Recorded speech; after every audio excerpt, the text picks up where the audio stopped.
Hello everyone, welcome to IG classes. आज हम लेके आए हैं इंग्लिश का प्रैक्टिस सेट नंबर 9th।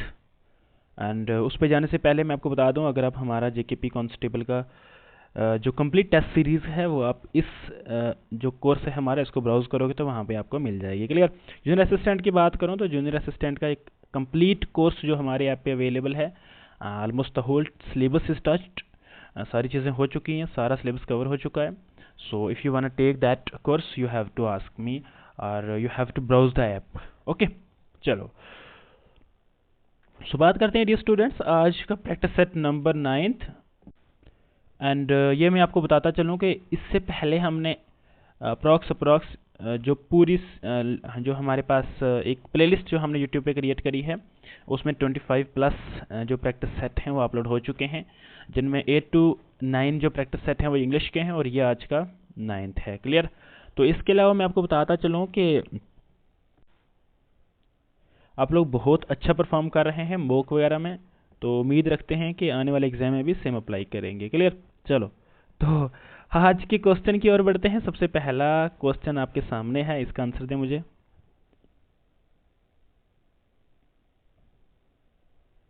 देखो यार, एक चीज़ आपको सिंपल माइंड में रखनी हो कि जब भी इस तरह का कोई भी क्वेश्चन आए, okay, the new manager has proposed blank new strategy और न्यू स्ट्रेटेजी। अगर होता स्ट्रेटेजीज तो बात अलग थी, और तब तो ए आता ही ना। ओके, अब maximum many of you will be confused here by saying that sir हम ना स्कूल में यू से AEIOU से कोई भी वर्ड बनने वाला उसके पीछे एन लगाते आए हैं, but this is totally wrong. Let me clear you, this is totally wrong. Why? Because we have to go with pronunciation. Okay ना, हमें इसकी आवाज़ क्या है, ये किस आवाज़ से ये वर्ड को प्रोनाउंस करा जाता है, ओके, उसके थ्रू जाना होता है। और उसके थ्रू जाएंगे तो इसकी साउंड बनेगी या। इट्स नॉट आ। जैसे मैंने आपको शुरू में बताया था कि जो भी साउंड, जो भी वर्ड आ से बनता होगा दैट्स योर वावल साउंड। जो या से बनता होगा या किसी और से बनता होगा वो वावल साउंड नहीं है। क्लियर। तो ये बनेगा हमारा आराम से the has proposed a new strategy to tackle the problem. Okay, चलो। तो इसी के साथ साथ इसी प्लेलिस्ट में इसी जो स्लाइड्स हैं इन्हीं में ही मैंने यहाँ पे इनका आंसर भी दे दिया है, आप इन्हें भी पढ़ सकते हैं। चलो, आंसर नहीं शो करेंगे, इसका आंसर दो।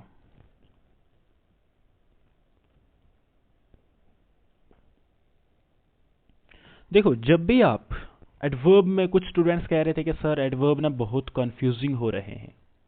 ओके, मुझे मैक्सिमम ऑफ यू के नाम भी याद हो चुके हैं जो कहते नहीं सर एडवर्ब में कर तो लेंगे लेकिन कहीं ना सर कन्फ्यूजन बहुत रहती है। ओके, जब एग्जाम में सेम सेम आ जाए, वहाँ पे ही एडजेक्टिव हो और वहाँ पे भी एडजेक्टिव के साथ आपका एडवर्ब दैट्स योर रिलेटिव हो तो बड़े कन्फ्यूज होते हैं। तो मैं आपको बता दूं, अगर एग्जाम में एडजेक्टिव और रिलेटिव दोनों आए तो समझो दोनों नहीं है। खैर चलो, उस पर बात करेंगे फिर कभी स्ट्रेटेजी पे। तो इसका आंसर दें आप मुझे। आई होप अब तक आपने आंसर दे दिया होगा। जब भी आपको हु दिखे कहीं पे, हु एवर अराइव्स लेट, ये किसका क्वेश्चन है? आपने पूछा ना, मैंने कहा whoever arrives late will miss the meeting. जो भी स्टूडेंट लेट क्लास को अटेंड करेगा वो क्लास को मिस कर देगा। हु एवर, अब जाहिर सी बात है मुझे किसी ने पूछा होगा कि सर कौन, जब हम कौन का जवाब दें, ओके, जब हम वन सेकेंड, जब हम हु का जवाब दें तो वो हमारा हो जाता है नॉन क्लास। बस सिंपल सी बात समझो। ओके, बाकी क्लास पे मैं थोड़ा सा लेक्चर लेने वाला हूँ आपका। कोशिश करूँगा अगर आप लोगों के पॉजिटिव रिस्पॉन्स आते हैं तो हम मैराथन एक ले आते हैं छोटी सी। और क्लासेस में कन्फ्यूजन आ रही है, हर क्लासेस समेत सारे टॉपिक्स जो है वो टच करने की कोशिश करेंगे। ओके, अच्छा, उसके बाद क्वेश्चन नंबर, ये यहाँ पे लिखा हुआ भी है मैंने, क्वेश्चन नंबर 3, इसका आंसर दो। इसमें आप सब बहुत कंफ्यूज होने वाले हो। Why? Because many of you will say sir बात तो ऑडियंस की चल रही है ना, बात तो ऑडियंस की चल रही है तो इस ऑप्शन में देयर आना चाहिए। लेकिन आप एक बार इस क्वेश्चन के हिसाब से क्वेश्चन को क्लैरिटी से और कॉन्फिडेंस से तो पढ़ो। Are you getting me? आपने कहा the audience appreciate the speaker. किसके लिए, किसको अप्रिशिएट करा? स्पीकर के लिए। क्यों? उसकी क्लैरिटी। अगर हमारे पास ऑप्शन में यहाँ पे क्या होता, ऑप्शन में होता हमारे पास हिज या तो ये होता है राइट और appropriate answer. Are you getting me? ये क्या होता? ये होता राइट और अप्रोप्रिएट आंसर। लेकिन चूंकि हमारे पास ये नहीं है तो हम जाएंगे ऑप्शन नंबर ए, ओनली और ओनली हिज के साथ। Why? Because many of you will say no sir यहाँ पे तो देर लगेगा। क्यों सर? ऑडियंस है। नहीं, गलत। ओके चलो जी, यहाँ पे मैंने लिख भी दिया है हिज। क्यों आएगा? क्योंकि सिंगुलर है तो प्रोनाउन जो है वो उस स्पीकर के साथ रेफर कर रहा है, और जो स्पीकर ऑलरेडी जो है वो सिंगुलर है, इसी वजह से प्रोनाउन को भी सिंगुलर होना पड़ेगा। चलो इसका बताओ। Identify the sentence with the correct use of homophone. चलो अब इसमें बहुत सारे लोग कंफ्यूज होने वाले हैं, क्योंकि ये क्वेश्चन ही कुछ ऐसा है कंफ्यूजिंग। अच्छा, इसने बोला the stationery shop is across the street. Stationery बोला इसने, क्या बोला? स्टेशनरी। क्या ये ठीक वर्ड लगा हुआ है यहाँ पर? बोलेंगे सर नहीं। इसका मीनिंग वो है जो ना मानते हैं ये एक होमोफोन है। किसका होमोफोन है? स्टेशनरी का ही होमोफोन है, लेकिन इसमें ARY लगा हुआ है, और जिसका मीनिंग होता है ऐसी चीज जो ना मूव ना कर सकती हो। Are you getting me? Like sitting हो गया, या आप बैठे हुए हैं, you can not move from here to there, so you come under your stationery. Okay, जब हमने बात करी he needed a plain sheet of paper, plain के भी स्पेलिंग देख लो, यानी ऐसे वर्ड के स्पेलिंग देखो जो जिसके साथ लाइक एक्चुअल में जो लिखने वाला था, यानी मैं, यानी आपके सर जो लिखने वाले थे, उन्होंने लिखना कुछ और चाहा लेकिन कुछ और लिखा गया। Are you getting me? Like मैं आपको कैसे समझाऊं? देखो, मैंने यहाँ पे लिखना चाहा था PLANA प्लेन, लेकिन लिखा गया PLAIN। क्या ये सेंटेंस ठीक हुआ? बोलेंगे सर नहीं। तो इसका मतलब ये होमोफोन भी गलत। मैंने ऐसे लिखना चाहा था ERY ARY हो गया, ये भी गलत। बात करते हैं फोर्थ वन की। फोर्थ वन क्या है? She was not allowed to enter the hall. बात यार अलाउड की स्पेलिंग देख लो आप। अलाउड की स्पेलिंग क्या होते हैं? कोई बताओ मुझे अलाउड की स्पेलिंग, तब तक मैं यहाँ पे लिख लूँ। चलो, ये होते हैं अलाउड। बट यहाँ पे अलाउड की स्पेलिंग अगर आप देखेंगे तो लिखा हुआ है ऊंची आवाज में बोलने वाला, अलाउड। ओके, तो ये भी गलत गलत कर। रही बात नाइट की, अब इसमें मैक्सिमम बोलेंगे सर NIGHT होना चाहिए था। मानता हूं बिल्कुल होना चाहिए था, बिकॉज ये दोनों सेम साउंड के हैं, तो भाई प्रोनाउंसिएशन इनकी सेम है। Are you getting me? जैसे कल एक क्वेश्चन था जिसका ऑप्शन था, एक D ऑप्शन था आई थिंक, या C ऑप्शन था, बाय और बाय।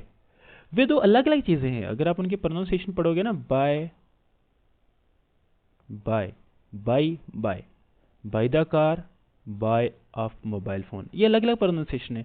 फिर भी अगर हम प्रोनाउंसिएशन सेम भी कर लें अमेरिकन इंग्लिश के लिहाज से, तो वहाँ पे अप्रोप्रिएट आंसर जो है वो हेयर ही बनता था, बाय बॉय नहीं बनता था। आर यू गेटिंग में? मोस्ट अप्रोप्रिएट आंसर जो है वो वही चुनना है हमने एग्जाम में। चलो, तो आएगा इस यहाँ पे नाइट। क्यों आएगा? बिकॉज अगर ये नाइट मैंने यहाँ पे गलत लिखा, यानी मुझे लिखना चाहिए था NIGHT as you are saying, तब भी अगर मैं NIGHT नहीं लिखा, जो मैंने लिखा है ये कहीं ना कहीं सेंटेंस को मीनिंग दे रहा है। आर यू गेटिंग में? होमोफोन क्या हो गए? होमोफोन हो गए एक वर्ड के साथ सेम साउंड वाले बहुत सारे वर्ड्स। आर यू गेटिंग में? उनके स्पेलिंग अलग हो, डजंट मैटर, कोई मसला नहीं। उनकी उनके ना जो मीनिंग है वो भी अलग हो, doesn't matter. What matter is, important क्या है? इंपॉर्टेंट है कि आपने अगर वो वर्ड, या ध्यान से सुनना मेरी बात, कभी काम आएगी लाइफ में, अगर वो वर्ड आपने सेंटेंस में यूज करा, क्या उस सेंटेंस में उस वर्ड की वजह से कोई मीनिंग बन रहा है? तो बन रहा है तो वही अच्छी बात है भाई। क्लियर? ये एक बहुत ब्रॉड कंसेप्ट है, अगर समझ में आ गया तो बहुत अच्छी बात है, नहीं आया तो मुझे बता देना, हम कोशिश करेंगे नेक्स्ट लेक्चर में और डिटेल में समझाने की।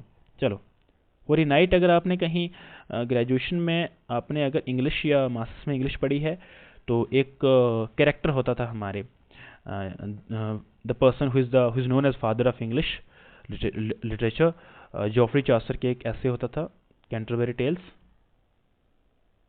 जो सेट की तैयारी करना चाहते हैं उनके लिए थोड़ा बता दूं, जॉफ्री चॉसर के साथ,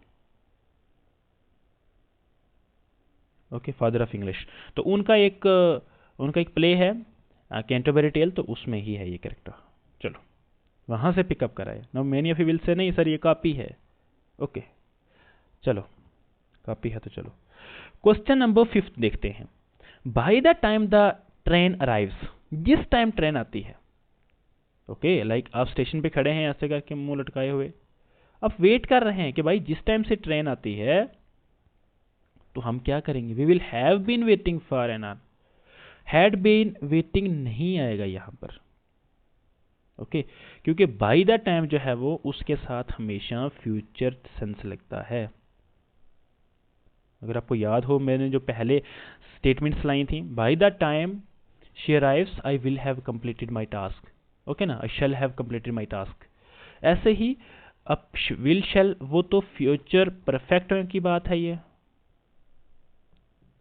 ओके, तो यहां पे फ्यूचर परफेक्ट नहीं बल्कि फ्यूचर परफेक्ट कंटिन्यूस की बात चल रही है। चलो, तो यहां पे option A is only inappropriate, बाकी ऑप्शन कोई भी गलत, कोई भी ठीक नहीं है। चलो नेक्स्ट इज, अब ये पंक्चुएशन का क्वेश्चन है, इस पे थोड़ी सी बात करेंगे। चलो इसका बताओ आप मुझे, अब कौन सा सेंटेंस है जिसमें जो ठीक ठीक प्रोनाउंसिएशन है वो यूज करी गई है। अच्छा, अब एग्जाम में टाइम होता है हमारे पास बहुत ही कम टाइम होता है, सारे क्वेश्चन शायद हम अटेम्प्ट ना कर पाए, क्लियर। जैसे ही पंक्चुएशन का क्वेश्चन दिखे इस तरह का जो कि आपके नरेशन के साथ रिलेटेड हो, आप हमेशा एक चीज माइंड में रखें, वो सेंटेंस तो कभी ठीक नहीं होगा जिसमें इन्वर्टेड कॉमा से पहले कॉमा नहीं है।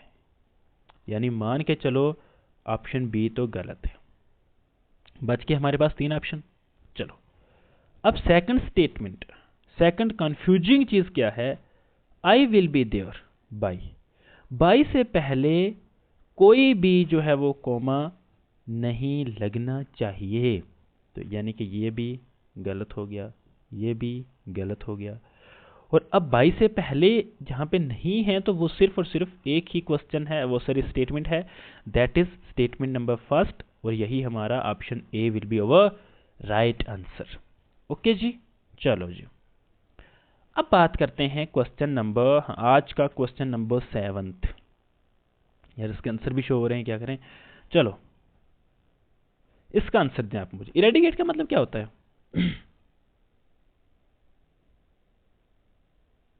देखो यार, अगर आपको इस तरह का कोई भी कीवर्ड्स आ जाए, मेरा यहाँ पे एंटोनिम सिनोनिम लाने का लाइक सेंस ये नहीं बनता कि I just give you a lot of antonym synonyms then I will say बेटा you have to memorize all the antonym synonyms, okay ना, like you are in class, you are in graduation और you are in you know HSP first और second. No, मेरा फर्ज क्या बनता है that आपको एग्जाम में इस तरह का कोई और अगर चीज आ जाए, कोई और अगर क्वेश्चन आ जाए, कोई और अगर वर्ड आ जाए, उसको कैसे निकालना है। देखो यार, इरेडिकेट का हम एक ब्रेक करेंगे तो बनेगा ERA, जिसका मीनिंग होता है किसी चीज को, ओके। चलो जब भी कहीं पे वर्ड ERA दिखे, यार इरेजर नहीं होता हमारे पास, ऐसे होता है ना इरेजर, उसके साथ रिलेट कर लो तो रिमूव। अब यहां पे इसका मीनिंग क्या बनेगा, किसी चीज को क्या कर देना, तो किसी चीज को बनाना नहीं, बढ़ाना नहीं और स्पोर्ट तो करना नहीं, बल्कि किसी चीज को रिमूव करना या डिस्ट्रॉय कर देना, सिंपल बनेगा यहां पर। ओके चलो जी, ये यहां पे एक्सप्लेनेशन भी दी गई है, आराम से बैठकर PDF ऐप में अवेलेबल हो जाएगी, आराम से सुकून से पढ़ें इसको बैठकर। चलो इसका बताओ, फाइंड करें और रिप्लेस करें एरर को। हमने कि यहां पे सिर्फ आपको एरर नहीं ढूंढना है, बट उस एरर के लिए ठीक वर्ड कौन सा होगा वो भी बताना है। और ये मान के चलो ये JK SSB के लेवल का है, और इस तरह के क्वेश्चंस आपको एग्जाम में आने की संभावना, आने के चांसेस ज्यादा रहते हैं। ओके जी, चलो क्वेश्चन क्या है, she was waiting for a opportunity to start her own business. जब मैंने पढ़ा अ अपॉर्चुनिटी, तभी आप समझ गए होंगे कि सर अपॉर्चुनिटी से पहले आ नहीं लगता। ये चीज मैंने आपको आर्टिकल वाले लेक्चर में क्लियरली बताई हुई है, तो इसकी राइट में क्या होगा, एन अपॉर्चुनिटी। ओके चलो, अच्छा कोई ये बताओ मुझे, he wants to become blank MLA, इसका क्या, किसका क्या आएगा, ही इज एन, ये तो मैंने बोल दिया है, चलो ही इज एन MA को छोड़ते हैं, हम यहाँ पे लिखते हैं he is living like disturbed zone, यहाँ पे क्या आएगा, ए आएगा या एन आएगा या नो आर्टिकल होगा। अच्छा उसके बाद ये बताओ, हाँ लाइक इमेजिनेबल, इसका बताओ। चलो इन सब के पीछे क्या आएगा, ए आएगा या एन आएगा। तो आज का इस क्वेश्चन का राइट आंसर क्या है, ऑप्शन नंबर ए। ओके, यहाँ पे इसकी मैंने वो डिस्क्रिप्शन नहीं लिखी है, लेकिन वहाँ यही आपका राइट आंसर है। मुझे लगा कि बिकॉज पहले मैंने करवाया है ये। चलो इसका बताओ, ये थोड़ा सा इंपॉर्टेंट है, question number 9।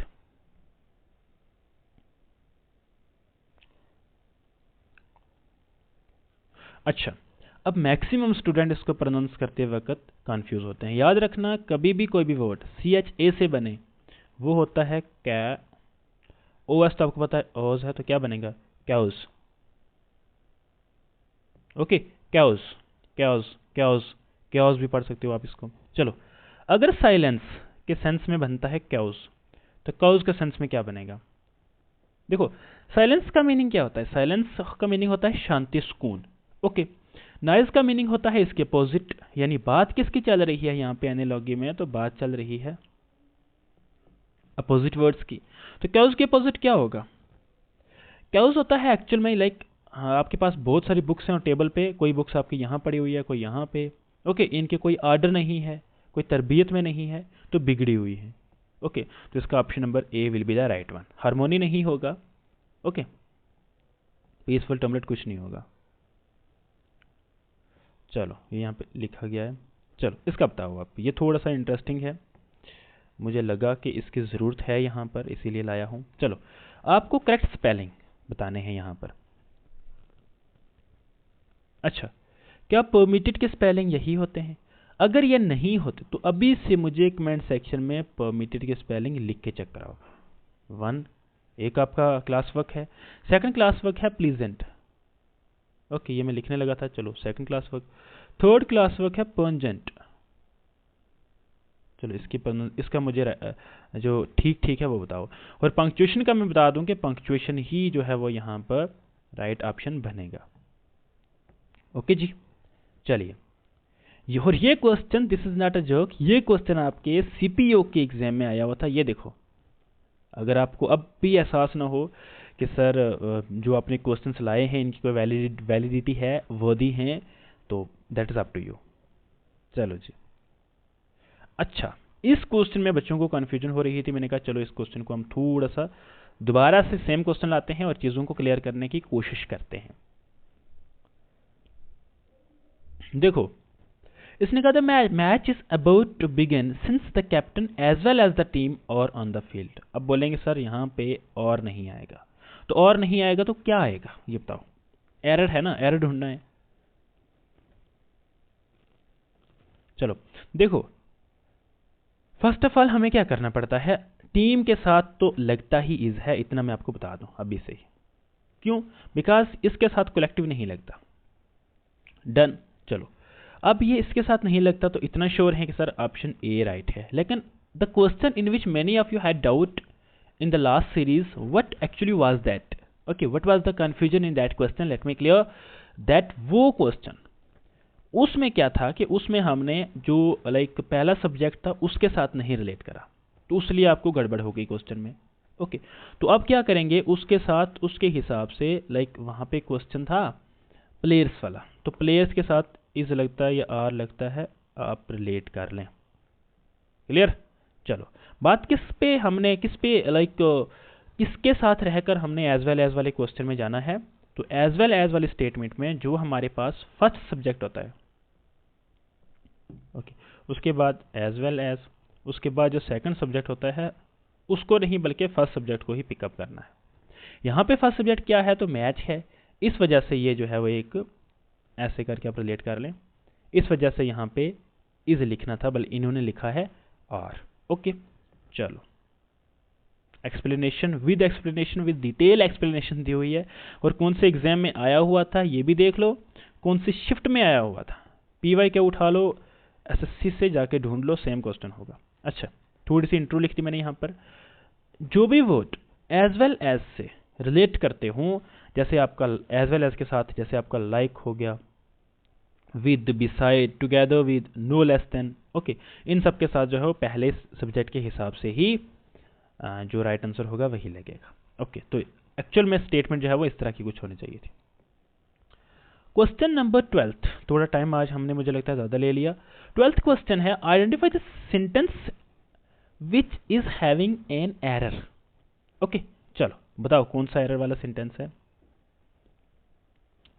There is many modes of travel to go to Agra but I prefer road travel. अब बहुत अच्छा लगा होगा आपको कि मैंने अच्छे से प्रोनाउंस करा है।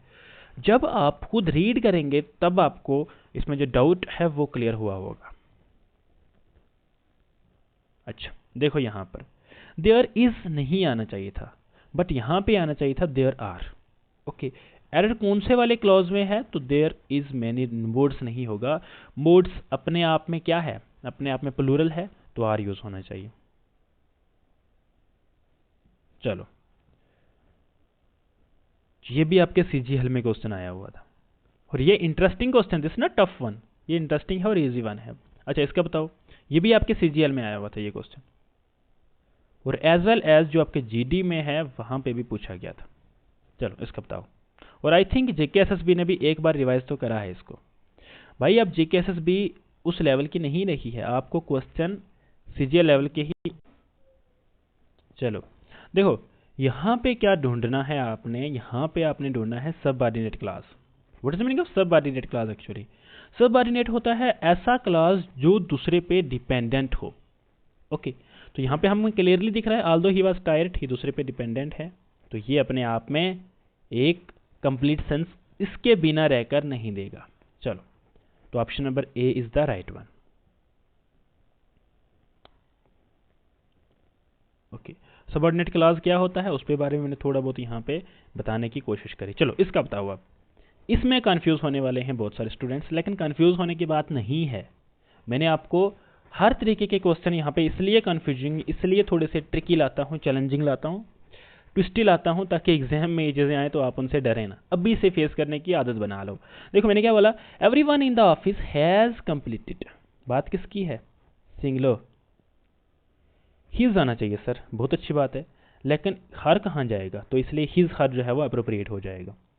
ओके, देयर नहीं होगा, देयर में बहुत स्टूडेंट कंफ्यूज होते थे, तो देयर तो नहीं होगा भाई। वो तब होता, देखो अगर आप कोई राइटर हो, जैसे आपने नोटिस करा होगा, अगर आप कभी कभार आपने देखा होगा इंग्लिश की कोई बुक है उसमें होता है THY दे, उसका मीनिंग होता है दे नहीं होता एक्चुअल में, वो प्रोनाउंस कर जाता है यू के लिए। ओके, तो इस तरह के कुछ इनको बोलते हैं फ्रेजेस, ऐसे फ्रेजेस होते हैं। एवरीवन लगा तो देयर, नो गलत है, एग्जाम में हिज हर ही अप्रोप्रिएट होगा। चलो इसका बताओ। अच्छा ये थोड़ा सा ट्रिकी है, इसको समझने के लिए आपको थोड़ा टाइम ना लेना पड़ जाए, लेकिन क्वेश्चन अच्छे लेवल का है ये। चलो अभी के बताओ, how is the level, live chat में और कमेंट सेक्शन में बताओ लेवल कैसा है, मज़ा आ रहा है चीज़ों को पढ़ने में? अच्छा, शी विल, क्या ये असेंट आएगा, ये असेंट आएगा, एक्सेप्ट आएगा और एक्सेप्ट आएगा, ये बताओ। अब बहुत लोग जाएंगे एक्सेप्ट के साथ, जो कि सरासर यहाँ पे गलत है। क्यों? मेरी बात सुनो, जो होता है एक्सेप्ट, अच्छा मुझे बताओ what is the difference between accept and EXCEPT except, ये आप बताओ। और एक्सेप्ट का और असेंट, जो कि राइट आंसर है यहाँ पर बी, इन दोनों में अंतर बताता हूँ, इन दोनों में डिफरेंस क्या है, इन दोनों में मुख्तलिफात क्या है, ये बताता हूँ। चलो देखो, जो होता है एक्सेप्ट, एक्सेप्ट आप किसी चीज़ को कब करते हो, जब आप पे वो चीज़ थोपी जाए, लाइक जब आपको मजबूरी बन जाए, नहीं, जब आपको आप उस चीज़ को अपनी मर्जी से करो। Are you getting me? अपनी चॉइस से आप किसी चीज़ को एक्सेप्ट कर रहे हो, तो वो है क्या? जैसे मान लेते हैं आपको कहीं किसी जॉब से, लाइक किसी कंपनी से आपको जॉब का ऑफर आया, आप उसको एक्सेप्ट कर रहे हो, असेंट नहीं कर रहे हो। असेंट होगा जैसे प्रेसिडेंट क्या कहते हैं, असेंट देते हैं किस चीज़ का, बिल को पास करने का। तो यहाँ पे प्रेसिडेंट मैम कल क्या करेंगी यहाँ पे, तो प्रेसिडेंट मैम का नाम भी बताओ आप मुझे, तो वो क्या करेंगी यहाँ पे कि कल इस नए प्रपोजल को असेंट देंगी। चलो जी, यहाँ पे डिटेल में भी चीज़ें लिख दी हैं। चलो ऐड का वो एक्सेप्ट का नहीं लिखा था, वो मैंने आपको ऐसे ही बता दिया। अच्छा यार क्वेश्चन आंसर शो हो जाते हैं। इसका बताओ, neither the manager nor the employees blank willing to work overtime, इसका क्या होगा?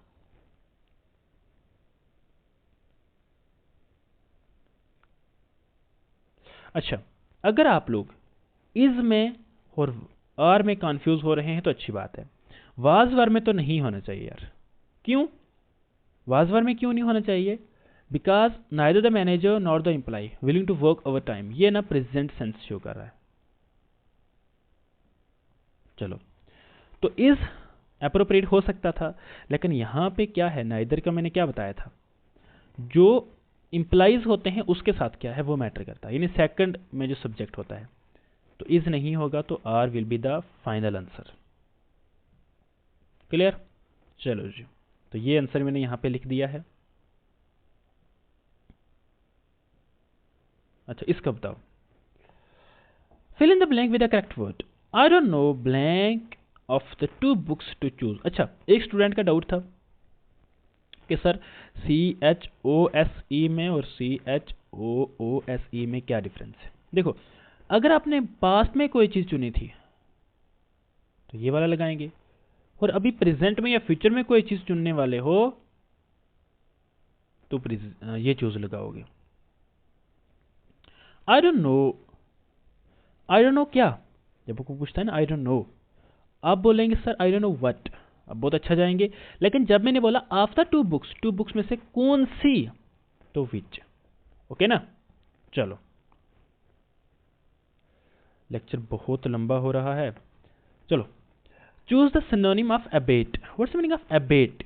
अबेट का पहले मीनिंग बताओ। देखो यार, अबेट से ही मैं आपको रूट लर्निंग बता दूं, ए वाले मैक्सिमम वर्ड्स हमेशा शो करते हैं किसी चीज को डिक्रीज करने की, ओके, कम करने की, लेस करने की। तो यहां पे इसका मीनिंग क्या होगा? किसी चीज को रिड्यूस करने की। क्या करना? और रिड्यूस का मीनिंग यहां पे क्या होता है? डिमिनिश करना। चलो, इसका एंटोनियम बताओ, क्योंकि ऑप्शंस में लिखे हुए हैं।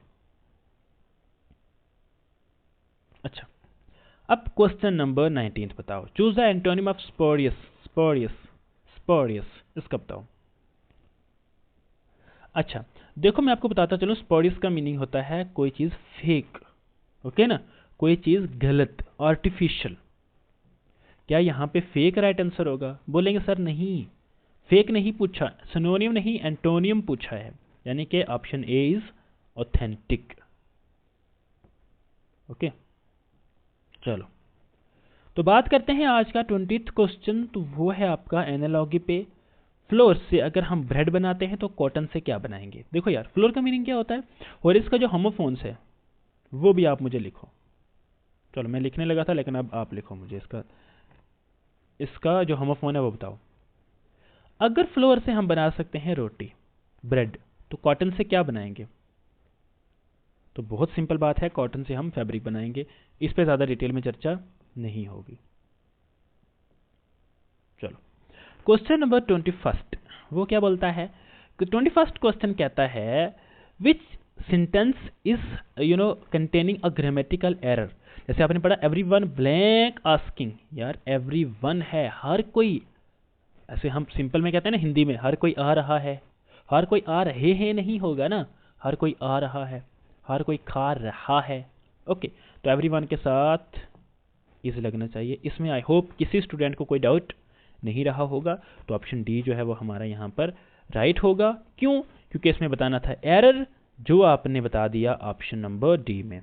चलो, और यह क्वेश्चन CGL में आया हुआ था। अब बताओ, जो क्वेश्चन मैंने आपको यहाँ पे करवाए हैं, ओके ना, जो क्वेश्चन मैंने आपको यहाँ पे करवाए हैं, क्या उन क्वेश्चंस की हेल्प से आप SSC GD CHSL CGL के क्वेश्चन भी लगा सकते हो? चलो ये बताओ, ये थोड़ा सा इजी है। शी इज कॉन्फिडेंट, मैंने उस दिन आपको एक कॉन्फिडेंट का वर्ड अलग से बताया था जब मैंने आपको पढ़ाया था ना फॉन्ड ऑफ, तो कॉन्फिडेंट भी होता है ऑफ के साथ। ओके, चलो, क्वेश्चन नंबर 23 है हमारा। इसमें आप मुझे बताओ, इस सेंटेंस को कंबाइन करो। एक स्टूडेंट पूछती है सर, या पूछता है कि सर एरर स्पॉटिंग नहीं है सिलेबस में।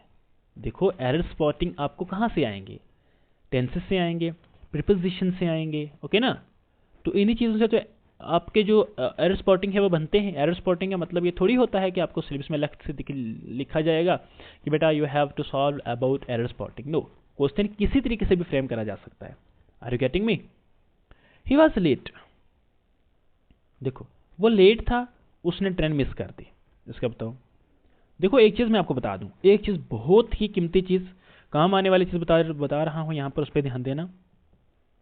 देखो अगर ये स्टेटमेंट और ये स्टेटमेंट, यानी आप अगर इन क्लॉजेस को देख लें कोऑर्डिनेट करने के लिए, अगर ये दोनों आपस में इंडिपेंडेंट हैं और ये भी आपस में इंडिपेंडेंट है, तो इन्हें बोलते हैं कोऑर्डिनेटिंग। अगर ये अपने आप में पॉजिटिव में है और ये भी अपने आप में पॉजिटिव में है, तो हम इनके साथ बट का यूज कभी नहीं करते, रीजन हम कभी नहीं बताते। ओके, कंडीशन तो कोई नहीं होती और सिंपल सिंपल हम जाते हैं सो के साथ। सो ही मिस द ट्रेन। वो लेट था इसलिए उसने ट्रेन मिस कर दी, रीजन नहीं, सिंपल बताया। क्योंकि नहीं बताया इसलिए। चलो यहां पे ये मैंने बताया कंजंक्शन जो सो है ये करेक्टली शो कर रहा है कॉज एंड इफेक्ट, किसमें? दो आइडियाज में। और बताता चलूं कि ये दो आइडियाज क्या हैं, हमारे पॉजिटिव हैं। चलो इसका बताओ अब, आज का second last question. If he, अब इसमें ये ऐसा क्वेश्चन है कि इसमें शुरू शुरू में कुछ बच्चों ने कहा था नहीं सर इसका जो राइट आंसर है ना ये सिंपल जो है वो वर्कड आना चाहिए। खैर उस टाइम पे आई थिंक स्टडीड था, मुझे अभी भी याद है स्टडीड था। आई थिंक 10 के 12 दिन हो चुके हैं उस चीज़ को। चलो तो स्टडीड था उसमें, तो कहने लगे नहीं सर स्टडीड होगा या हैड स्टडीड होगा। मैंने वहाँ पे प्रोनाउंस कैसे करा था उस पर ध्यान नहीं दिया। ओके, तो मैंने वहाँ पे हैज़ को मैंने कहा था गलत है, तो हैड ही राइट आंसर है। तो जब ऐसी कंडीशन हो, वुड हैव हो, उसका पास में हमेशा हैड होता है। इस पर चर्चा करने की जरूरत नहीं है, कर लोगे आप आराम से। चलो पढ़ते हैं आज का लास्ट क्वेश्चन, जो कि है लिसिट का सिनोनियम। ये मैंने पहले भी पूछा है, आज भी दोबारा पूछ रहा हूं यहाँ पे, इसका आंसर दो। देखो लिसिट का मीनिंग होता है कोई चीज क्लियर। अब आपने क्या बताना है, आपने लिखना सर क्वेश्चन नंबर 25 एंटोनियम, और वो एंटोनियम किसका है? लूसिड का क्या है। ओके चलो जी, अब यहां तक लेक्चर वॉच कर लिया है। अब बताओ कैसा लग रहा है, क्या चीजें समझ में आ रही हैं, क्या चीजें। और ये मैं आपको बताऊं ये ना एक इजी टू मॉडरेट लेवल के क्वेश्चंस थे, क्योंकि आपका एग्जाम जो आपका एग्जाम करीब आ रहा है, मेरी कोशिश ये है जो भी स्टूडेंट्स मेरे साथ जुड़े हुए हैं यहाँ पर आईजी क्लासेस पे, हम लोगों के जो लेक्चर्स हैं उन्हें परमानेंटली और कंटिन्यूसली अटेंड कर रहे हैं, उन्हें मैं बताता चलूँ कि कोशिश हमारी ये रहेगी कि जो इंग्लिश का पोर्शन है ना यार 25 का, 25 में से 25 ही लाए। अगर नहीं ला सकते तब भी 23 प्लस तो 100% हर स्टूडेंट के होने चाहिए। जिस दिन आप कामयाब होंगे एंड उस दिन आप बताएंगे सर 25 में से हमने 23 या 24 लाए हैं, तब मज़ा आएगा। चलो so thank you so much, यही था आज का लेक्चर। आई होप लेक्चर तो लंबा हो गया लेकिन चीज़ें बहुत फ्रूटफुल हुई होंगी। और अगर हमारे चैनल पे पहली बार हैं तो सब्सक्राइब करें, और हमारे लेक्चर को तो जो आप कंजूसी करते हैं, जो लाइक नहीं करते, उस पर भी ध्यान दिया करें। थैंक